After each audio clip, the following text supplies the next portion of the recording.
Back when I was in my early 20s, I picked up a job as a food delivery driver in Dallas. It seemed like a decent gig at the time. Flexible hours, decent pay, and I got to cruise around the city in my beat-up Honda Civic.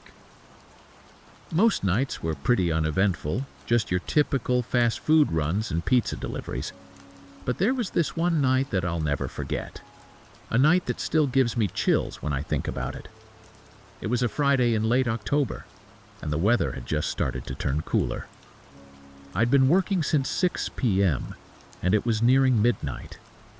I was thinking about calling it quits for the night when one last order came through on my app. The destination was in a part of town I wasn't too familiar with, somewhere on the outskirts of Oak Cliff. I hesitated for a moment, but the promised tip was pretty good, so I figured why not. One last delivery before heading home. I punched the address into my GPS and set off. As I drove, the neighborhood started getting rougher. The well-lit streets of downtown gave way to darker, narrower roads. Houses became more spread out with overgrown lawns and boarded-up windows. I started to feel a bit uneasy, but I told myself I was just being paranoid. Finally, I arrived at the address. It was a small, single-story house set back from the road. The yard was overgrown, and there were no lights on outside. I double-checked the address on my phone. Yep, this was the place. I sat in my car for a moment, debating whether I should just mark the order as undeliverable and head home. But then I noticed a faint light coming from one of the windows. Someone was home after all. I took a deep breath, grabbed the food bag, and got out of my car. The gravel crunched under my feet as I walked up the driveway. The house looked even more run down up close. The paint was peeling, and one of the shutters was hanging crooked. I stepped onto the porch, wincing at the loud creak of the wooden boards. I raised my hand to knock, but before I could, the door opened just a crack. A woman's face appeared in the gap. She looked to be in her 30s, with dark circles under her eyes and a nervous expression. She glanced over her shoulder before turning back to me. In a hushed voice, she told me to leave the food on the porch and go. I was a bit taken aback. Usually, people at least signed for the delivery. But something in her tone made me not want to argue. I set the bag down and stepped back. The door closed quickly, and I heard the sound of multiple locks being engaged. As I walked back to my car, the hairs on the back of my neck stood up. Something felt off, but I couldn't put my finger on what. I got in my car and was about to start the engine when movement caught my eye. A shadowy figure darted out from behind the house, moving quickly towards a car parked down the street. The person was too far away for me to make out any details, but their furtive movements set off alarm bells in my head. I sat there for a moment, my heart racing. Part of me wanted to just drive away and forget about the whole thing, but I couldn't shake the feeling that something was seriously wrong. I decided to call the non-emergency police line just to report what I'd seen. Maybe it was nothing, but better safe than sorry, right? I drove a few blocks away before making the call. The dispatcher listened patiently as I explained what had happened. She asked for the address and a few other details, then told me an officer would check it out. I felt a bit better after making the call, like I'd done my civic duty or something. I headed home after that, but I couldn't stop thinking about the woman's frightened face and the shadowy figure. I kept checking my rearview mirror, half expecting to see headlights following me. When I finally got home, I double-checked all my locks before going to bed. The next day, I tried to put the incident out of my mind. I had the day off from deliveries, so I spent it catching up on laundry and binge-watching shows on Netflix. But every now and then, my thoughts would drift back to that house and the strange encounter. A few days later, I was scrolling through the local news on my phone when a headline caught my eye. Human trafficking ring busted in Oak Cliff. My heart started pounding as I read the article. The police had raided a house, the same house I'd delivered to, and arrested several people involved in a human trafficking operation. The article mentioned that the investigation had been ongoing for months, but a tip from a food delivery driver had provided the final piece of evidence they needed to move in. I sat there, stunned. The realization of what I'd stumbled into hit me like a ton of bricks. The nervous woman, the shadowy figure, the overall creepy vibe of the place. It all made sense now. I felt a mix of relief that the police had taken action and horror at how close I'd come to real danger. Over the next few weeks, I found myself obsessively following the news about the case. More details emerged about the trafficking ring, how they'd been operating for years, luring vulnerable people with promises of jobs or better lives. The house I'd delivered to was just one of several locations they used. The woman I'd seen was identified as one of the victims, forced to stay there and answer the door to avoid raising suspicion. The whole experience shook me to my core. I kept thinking about what might have happened if I'd arrived at a different time, or if I'd tried to push my way into the house when the woman told me to leave. I had nightmares about being trapped in that house, unable to escape. I continued working as a delivery driver for a while after that, but I was much more cautious. I started carrying pepper spray and a personal alarm. I became hyper-aware of my surroundings, always on the lookout for anything suspicious. Every time I made a delivery to an unfamiliar address, I'd feel that same unease I felt that night in Oak Cliff. I ended up meeting with one of the detectives who worked on the case, and he filled me in on some of the details they could share publicly. It was eye-opening to learn about the amount of work that goes into these investigations, often spanning months or even years. In the end, several people were convicted for their roles in the trafficking ring. I felt a sense of satisfaction knowing that my small action, just a phone call, had played a part in bringing these criminals to justice and hopefully helping their victims find freedom. The experience changed me in ways I'm still discovering. I became more involved in my community, volunteering with organizations that help survivors of trafficking. I started paying more attention to the news, especially stories about missing persons or suspected trafficking cases. It made me realize how prevalent these issues are, even in seemingly safe neighborhoods. It was just another day on the job as a delivery driver in Chicago. It was mid-October, and the weather was starting to turn chilly. I'd been working this gig for about 6 months, and honestly, I was getting pretty good at navigating the city's maze-like streets and dealing with all sorts of customers. That morning, I loaded up my van with the usual assortment of packages, everything from Amazon boxes to fancy gift baskets. My route for the day took me through some of the older neighborhoods on the south side. I always enjoyed driving through these areas, admiring the mix of architectural styles and imagining the stories behind each building. As I made my way down my list of deliveries, I couldn't help but notice that one address stood out. It was in an area I wasn't too familiar with, and something about it just felt off. But hey, I'm a professional, right? I figured it was probably just another routine drop-off.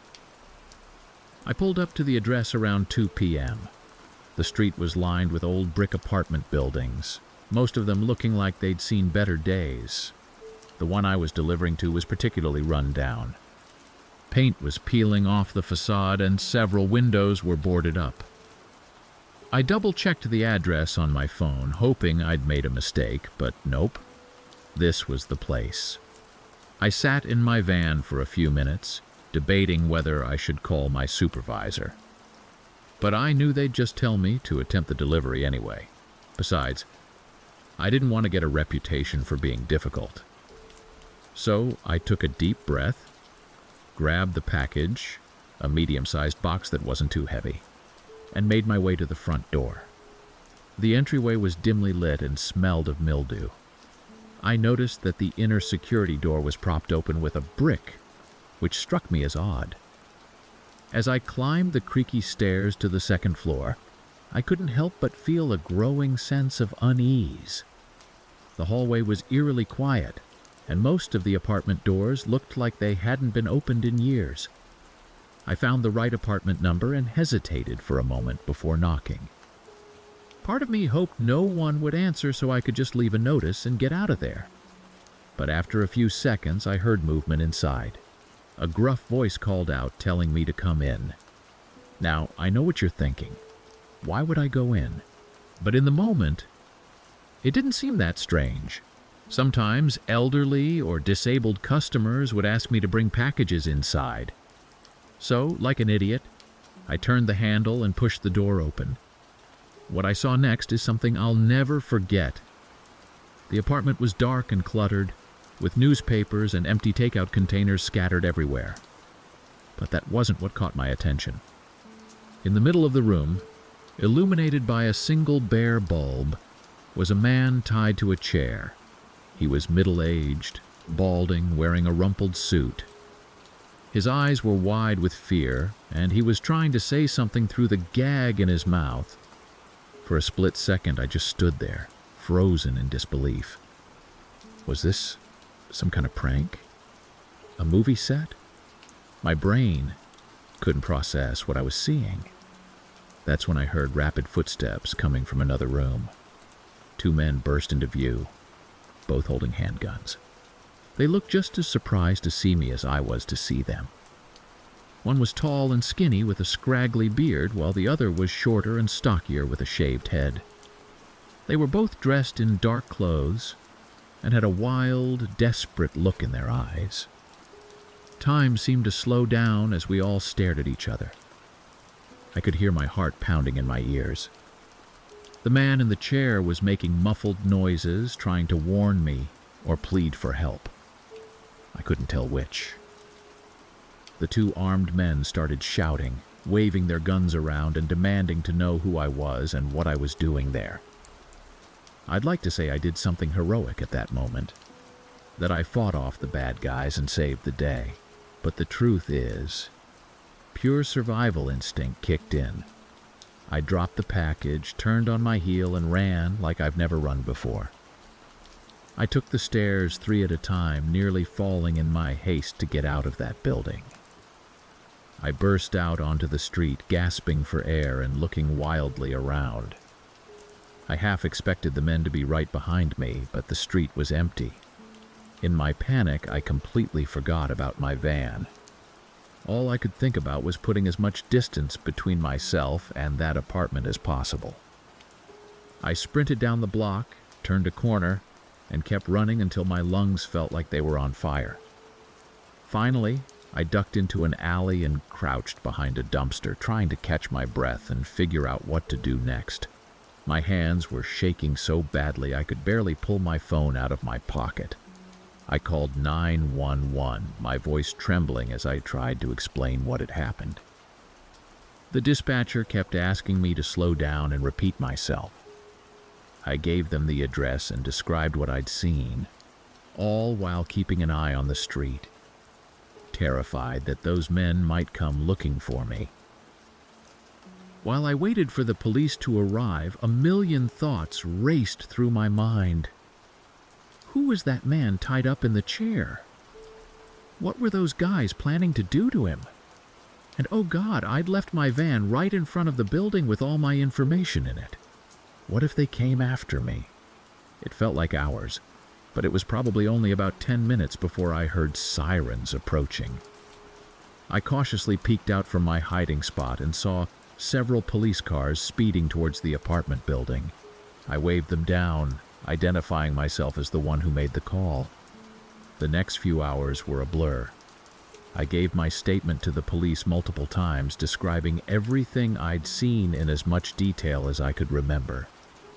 They kept asking if I was sure about what I'd witnessed, almost like they didn't believe me. But soon enough, more police cars and even an ambulance arrived on the scene.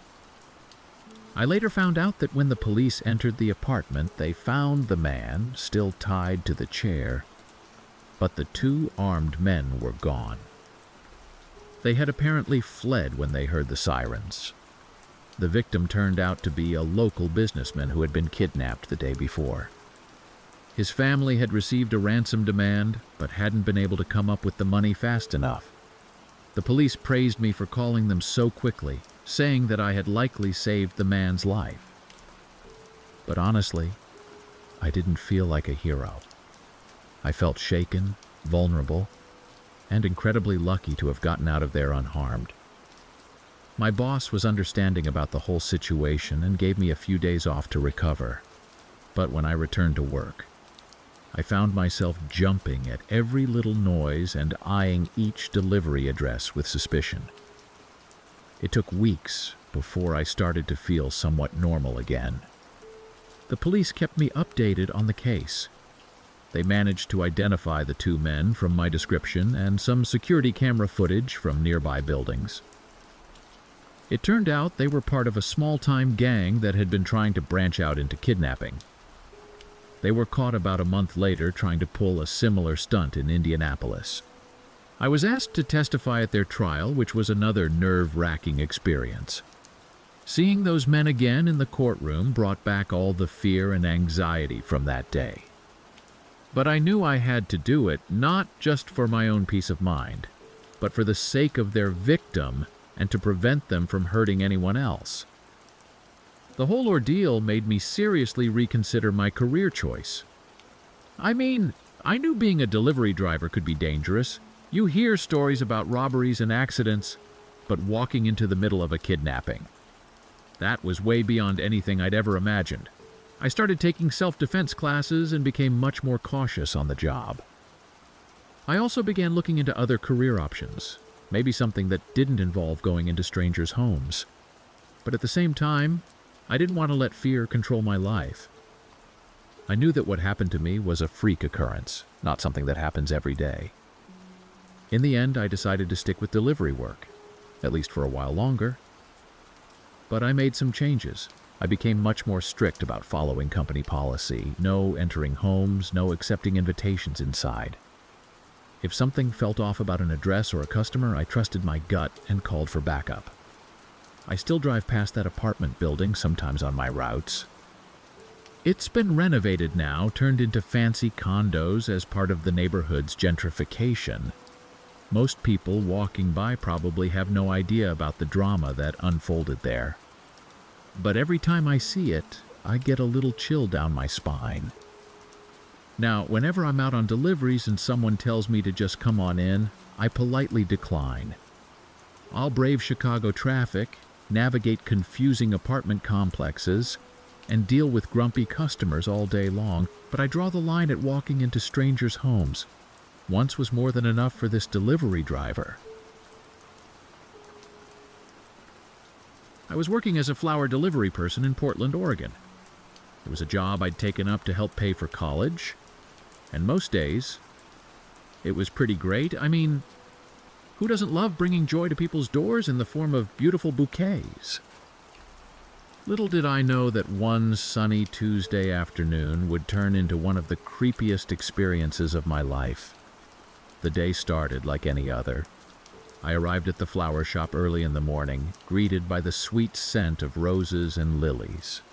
The owner, a kind older lady named Martha, had already prepared the day's orders. She handed me a list of addresses and started loading my van with various arrangements. As I scanned the list, one address caught my eye. It was in a neighborhood I wasn't too familiar with, but Martha assured me it was a nice area. The order was for a large bouquet of white lilies and baby's breath. Pretty standard stuff, really.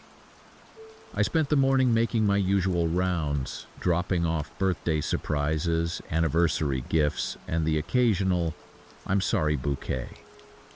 People's faces would light up when they saw me approaching with flowers, and that always made my day a little brighter. Around 2 p.m., I pulled up to the address that had caught my attention earlier. It was a cute little house in a quiet neighborhood, painted a soft yellow with white trim. The front yard was immaculately maintained, with neatly trimmed hedges and a well-manicured lawn. From the outside, it looked like something out of a storybook.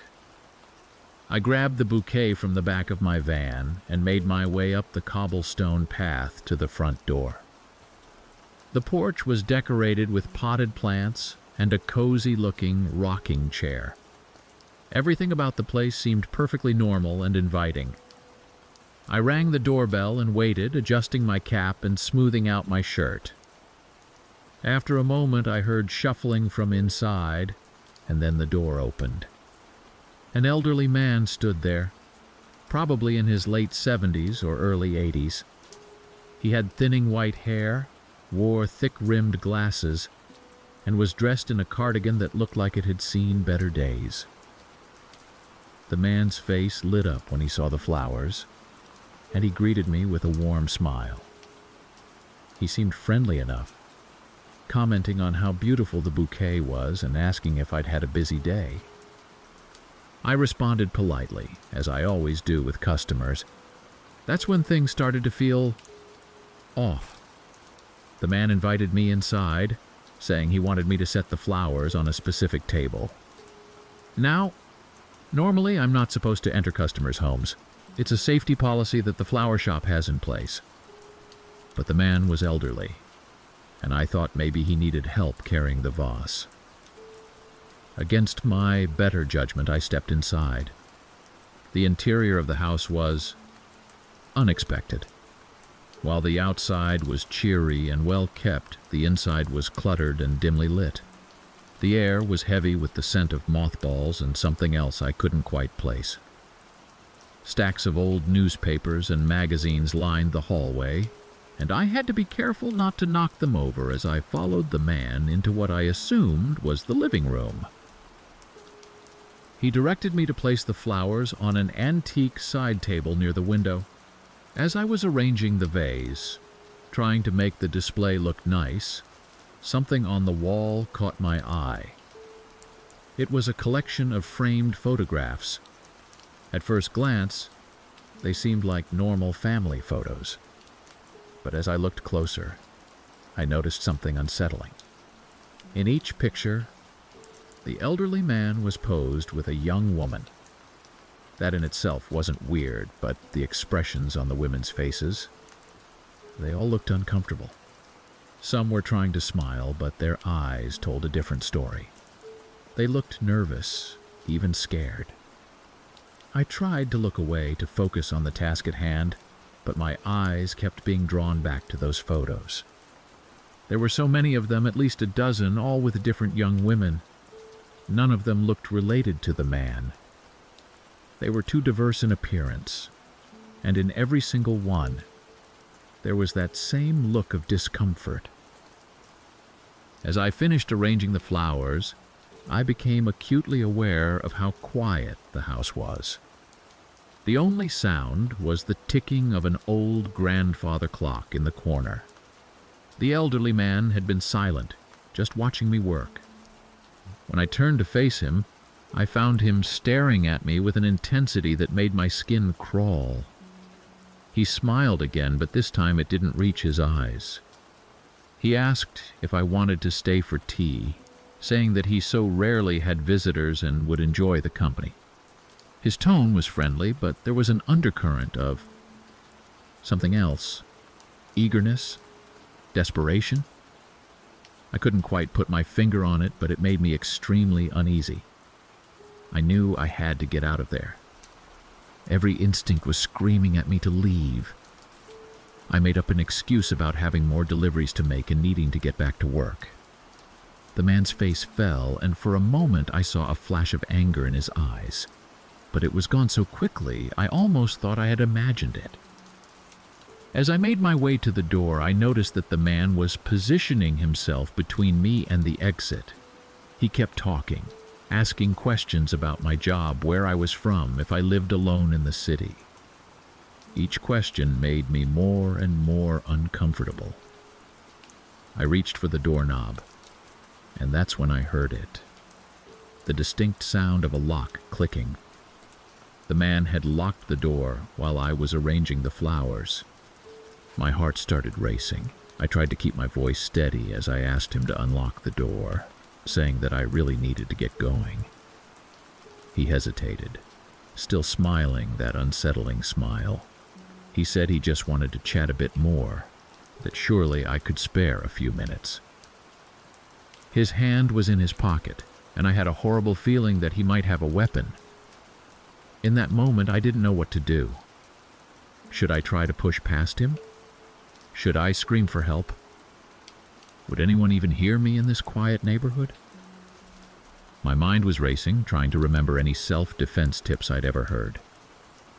Just as I was about to make a move, though I'm not sure what, the man's demeanor suddenly changed. He sighed, looked almost sad, and then reached over to unlock the door. He apologized, saying he got carried away sometimes and forgot his manners. He opened the door for me, standing well back. I didn't wait for any further invitation. I bolted out of that house so fast I'm surprised I didn't leave skid marks. I ran to my van, fumbled with the keys, and peeled out of there like I was in a getaway scene from a movie.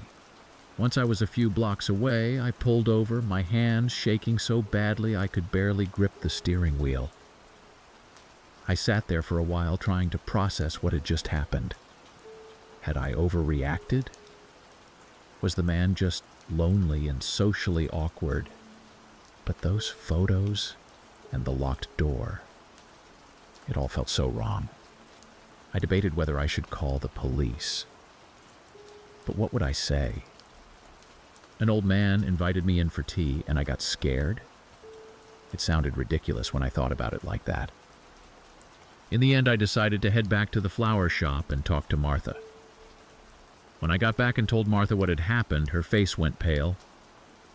She immediately called the police, explaining that this wasn't the first time they'd had issues with deliveries to that address. Apparently, several other drivers, all young women, had reported similar experiences over the past few months. The police took my statement, and I found out later that they went to investigate the house. They didn't find anything overtly illegal, but they did discover that the man had been reported for harassing several young women in the area.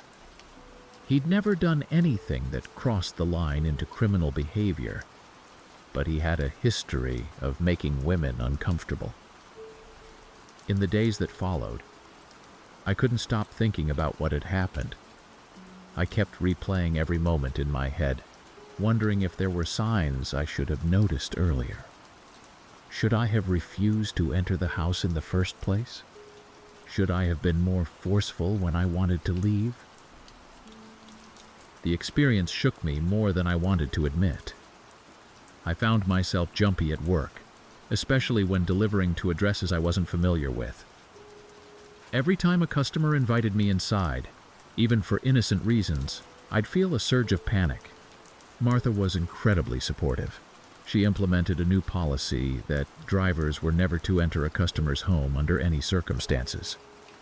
She also started sending drivers out in pairs for deliveries to unfamiliar areas. It made me feel safer, but it didn't completely erase the unease I felt. I started taking self-defense classes, partly to feel more secure and partly to work through some of the anxiety the incident had caused. It helped, giving me a sense of empowerment and control that I'd felt I'd lost in that house. As weeks passed, I slowly started to feel more like myself again. But the experience had changed me. I was more cautious, more aware of my surroundings. I trusted my instincts more, never again ignoring that little voice in my head that says something isn't right. I also became more involved in local initiatives focused on personal safety and awareness. I started volunteering at a women's shelter, sharing my story and helping others learn to recognize potential danger signs. It was therapeutic for me and hopefully helpful for others. Looking back, I'm grateful that nothing worse happened that day, but the experience opened my eyes to the potential dangers that can lurk behind a friendly facade. It made me more empathetic to others who have gone through similar or worse situations. I continued working as a flower delivery person for another year after that incident. While I never had another experience quite as creepy, I approached every delivery with a new level of caution. I became known as one of the most safety-conscious drivers at the shop, always following protocol to the letter. I've since moved on from that job, but I still think about that day sometimes. Whenever I see a flower delivery person, I make sure to be extra kind and to never ask them to do anything that might make them uncomfortable. I know firsthand how a simple delivery can turn into a scary situation. To this day, I'm not entirely sure what that man's intentions were. Was he just a lonely old guy with poor social skills? Or was there something more sinister at play? I'll probably never know for sure. But I do know that trusting my instincts potentially saved me from a much worse situation. Thank you for watching. If you found these stories gripping, don't forget to subscribe for more spine-tingling content. For another hair-raising tale, check out our suggested video.